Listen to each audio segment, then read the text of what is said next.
gran saludo, queridos amigos, queridos hermanos a la distancia. Hoy nuevamente tenemos la oportunidad de encontrarnos hoy en compañía con nuestro hermano Tomás Balcázar, anciano de nuestra iglesia de Circunvalación. Hermano Tomás, gracias por acompañarnos. Gracias, pastor. Un saludo para todos, esperando que todos estemos gozando de la bendición de nuestro Señor. Gracias, hermano Tomás, y como siempre, pues es un gusto podernos encontrar. Y esta vez iniciamos con la lección número 1, el primer repaso de la lección del tercer trimestre, titulada El libro de Hechos. Y me gusta esta lección porque pues no es solamente historia, sino también una lección que nos va a llevar a la práctica, a nuestra razón de ser, de existir como iglesia. Pero antes, pues hermano Tomás, vamos a orar. ¿Le parece bien si nos dirige en oración, hermano Tomás? Claro que sí. Oremos. Padre nuestro que estás en el cielo, santificado sea tu nombre. Te damos gracias, Señor, porque nos permites hacer este repaso. Lo hacemos con mucha humildad de corazón, pidiendo la dirección de tu Espíritu Santo para cada uno de las personas que nos escuchan. Ojalá podamos entender lo que tú nos has dejado en tu palabra. En el nombre de Jesús, amén. Amén. Gracias, hermano Tomás.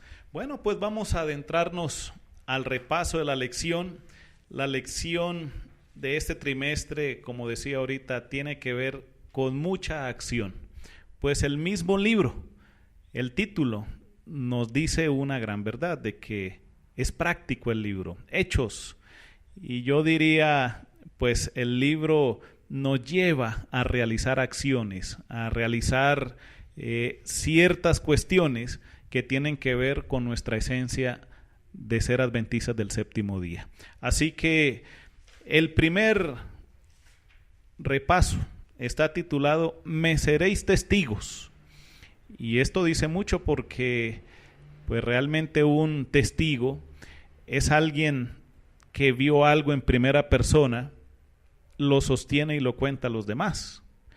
Pero quiero leer el versículo importante, el versículo principal en el cual la lección se estará fundamentando en esta semana que ya hemos tenido la oportunidad de estudiar.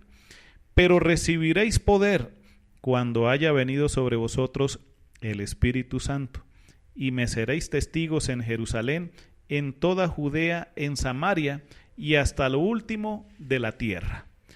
Pues creo que allí, en este versículo ubicado en Hechos 1:8, se nos muestra la orden, el mandato de ser testigos, de contar aquello que hemos vivido. Y es que aunque es un libro que nos cuenta historia, lo que vivieron los apóstoles después de que Jesús ascendió al cielo, también es un llamado a que nosotros nos pongamos en acción en la actualidad. Pero, ¿quién escribió el libro de Hechos, hermano Tomás? Efectivamente, pastor. El autor del libro de Hechos fue Lucas, el médico Lucas. Y de alguna manera, él está testificando las cosas que sucedieron por encargo de un personaje llamado Teófilo. ¿Sí? Él está poniendo en acción precisamente la orden que había dado Jesús de atestiguar, de ser testigos de las cosas que habían sucedido y que estaban sucediendo en ese momento. Así es.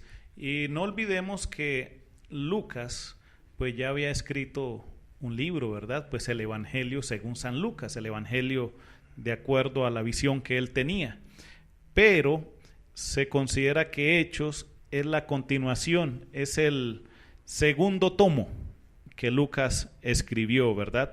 Y como lo dijo usted ahorita, Lucas era un médico de profesión, así que juntaba el poder sanador con la predicación del Evangelio, ¿verdad? Muy, muy importante hoy en día. Y se cuenta también, hermano Tomás, y queridos amigos y queridos hermanos, que lo que se escribió en el libro de Hechos abarca el periodo entre el año 31 y el año 62 después de Cristo. Eso comprende desde la ascensión de Jesús, es decir, desde cuando Jesús asciende al cielo, hasta un poco antes del primer juicio de Pablo ante Nerón. Así que comprende esto, ¿no? Pero también la lección de esta semana nos habló de las falsas expectativas que tenían, o las equivocadas expectativas que tenían los discípulos, ¿verdad? ¿Qué creían los discípulos? ¿Qué era lo que pensaban ellos cuando estaban allí con Jesús? Ellos pensaban que Jesús iba a instituir su reino en esta tierra. De hecho, aún después de la muerte de Jesús, después de la resurrección, ellos todavía no comprendían la misión de Jesús. Ya habían entendido que Jesús había tenido que padecer, morir y resucitar para cumplir su misión. Pero todavía pensaban, lo podemos leer ahí en Lucas 1:8, que ellos pensaban que Jesús iba a instituir el reino todavía en la tierra. Así es, y ellos esperaban como quitarse ese dominio de los romanos, ese yugo que tenían, querían ser libres de eso. Y es que cuando nosotros estudiamos cómo actuaban los romanos, pues era un yugo prácticamente esclavizante, ¿no? Era un maltrato de parte de ellos que ya el pueblo judío habían estado acostumbrados a reinar, habían estado acostumbrados a ser la cabeza, y ahora vienen a ser gobernados por el Imperio Romano, y pues no los trataban muy bien. Así que cuando ellos ven a Jesús, lo ven como el libertador, como el que va a instituir un nuevo reino, pero ese nuevo reino los pone a ellos sobre los romanos. En otras palabras, les quita ese yugo, y Jesús les dice: no, espérense, que ese no es mi propósito, ese no es el objetivo con el cual yo he venido a esta tierra, ¿verdad?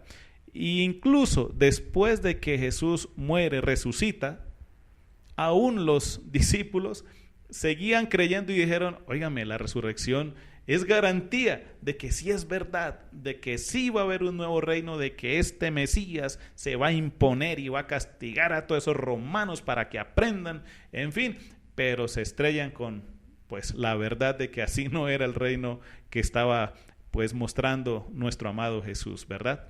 Pero bueno, ya después de que Jesús explica de que así no era el proceder del reino, pues los discípulos van entendiendo esto, lo van comprendiendo, lo van aceptando.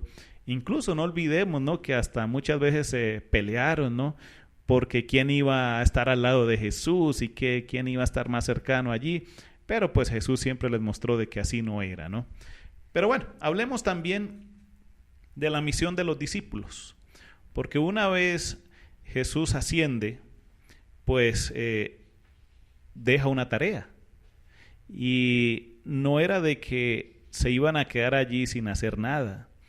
Jesús les estaba encomendando algo, y allí lo acabamos de leer en el versículo principal, de que fueran testigos, ¿verdad? Contar eso que habían vivido en carne propia, de lo cual habían sido testigos, valga la redundancia, y que necesitaban contarlo a los demás. Pero esa misión, ¿en qué consistía, hermano Tomás? Esa misión consistía en dar a conocer las buenas nuevas de salvación, pero ya no solamente al pueblo judío, sino Jesús le dijo claramente: me seréis testigo en Jerusalén, en Samaria y hasta lo último de la tierra. Y todavía fue más allá, porque aparte de darle la instrucción, les dio una promesa. Les dijo: pero vayan ustedes a Jerusalén, porque ahí recibirán poder. Así es. Y de hecho es el primero de los 4 aspectos que incluyen la misión en los discípulos. Primero, recibir al Espíritu Santo, el poder del Espíritu Santo. Segundo, pues el testimonio que ellos iban a mostrar, ¿verdad? Los discípulos debían contar pues la obra y el poder de Jesús, tal como lo habían vivido ellos. Y es que cuando a mí me lo cuenta alguien de primera mano, como lo vivió, eso tiene más autoridad. Y eso era lo que estaba pidiendo Jesús con ellos, ¿no? Aparte de eso, el plan de la misión. ¿Qué significaba eso? Que tenían que comenzar desde Jerusalén, y la misión debía extenderse hasta los confines del mundo. Y algo muy importante, el 4º aspecto, la orientación de la misión. No había que esperar que las personas viniesen a oír el mensaje. Ahora ellos eran los que tenían que ir a esparcir, a repartir, a llevar, a predicar ese mensaje a los demás, ¿verdad? ¿Y qué mensaje tenían que predicar? Pues obviamente de que Jesús iba a regresar por segunda vez, ¿no? Pero, ¿qué significaba eso de regresar por segunda vez en cuanto a Jesús, hermano Tomás? Bueno, significaba que al Jesús que ellos habían conocido, Jesús había venido a la tierra como un niño, pero en su segunda venida sí, iba a venir como el Rey de Reyes, así es, como el Señor de Señores. Y sobre todo, que la misión que ellos tenían que predicar iba a ser extensiva hasta el final del tiempo. Muy bien. Algo muy importante. Muy bien, muy bien.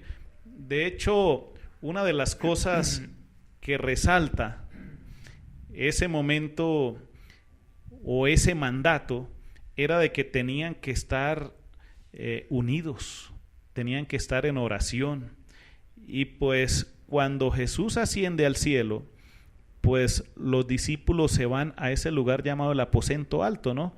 Que era como un lugar de hospedaje y se consideraba que era como un lugar de 2 plantas. Y pues ellos se reunieron, digámoslo así, en la planta alta. Por eso se le llamaba el aposento alto. Y allí aproximadamente alrededor de unas 120 personas consideraban de que se debía estar en oración allí juntos, unánimes, pidiendo el Espíritu Santo como una promesa que Jesús había hecho.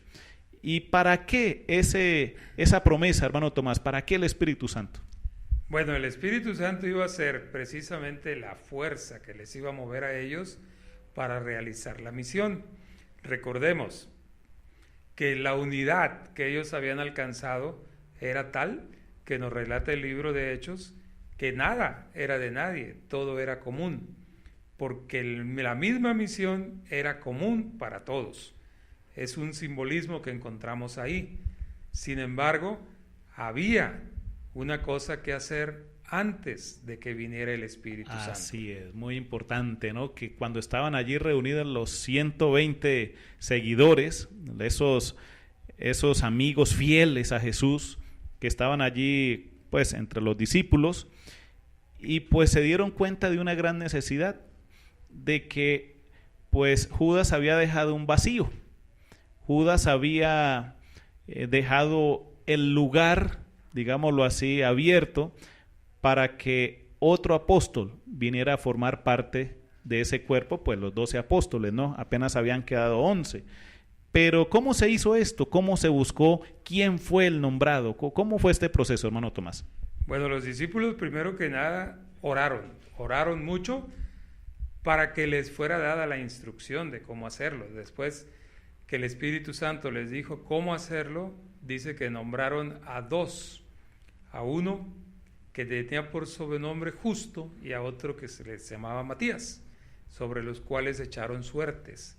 Pero no eran suertes como las que echamos ahora nosotros para ver quién gana, sino era una suerte dirigida por el Espíritu Santo. Era una costumbre de los judíos echar suertes. Recordemos que cuando se elegía entre los 2 machos cabríos para ver cuál iba a ser Azazel y cuál iba a ser sacrificado por el pueblo, se echaban suertes sobre los machos cabríos. Así es. ¿Sí?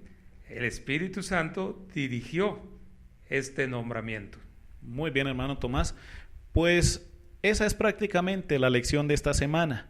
Y hay algo muy bonito porque en la próxima semana vamos a estudiar la venida del Pentecostés.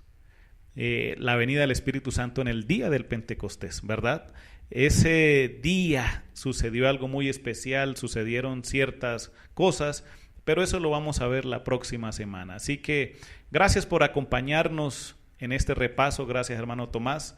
Y recuerden que el objetivo no es reemplazar el repaso de la lección, sino generarle dudas, generarle cuestionamientos que lo lleven a estudiar la lección, a estudiar la palabra de Dios. Así que, queridos amigos, queridos hermanos, pues vamos a cerrar nuestros ojos y vamos a orar para terminar. Padre querido, gracias.